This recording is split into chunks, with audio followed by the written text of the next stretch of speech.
doon. Malakas siya.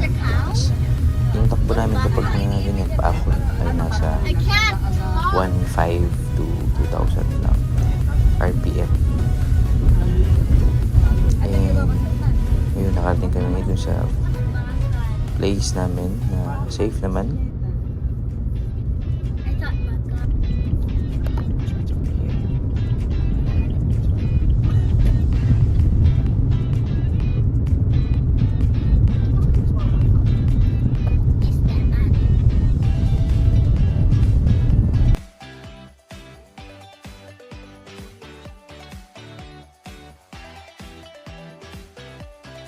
Well, para sa akin, okay ang Cherry Tigo.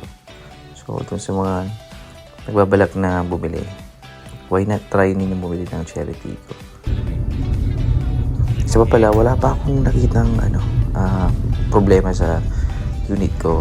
Almost everyday ko rin siyang ginagamit sa pagpasok sa school. Then, Saturday, Sunday, minsan punta kami sa Zambales, ginagamit namin. So far, wala akong nakita. Maliban lang dun sa ginasgas ako ng motor. Yun lang. So, hinihintay ko na lang na maayos. Pero sa unit mismo, wala masyado.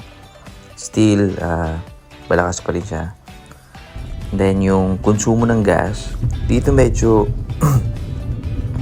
lumakas kasi syempre paakyat. Kahit ano naman. So, lumakas yung konsumo niya. Pero hindi naman ganun kalaki. Naggas lang kami ng parang 1.5 pabalik, tapos may mga pinuntahan pa kami, and so far hindi pa naman naubos, may natira pa, nagamit pa namin. So hanggang dito na lang yung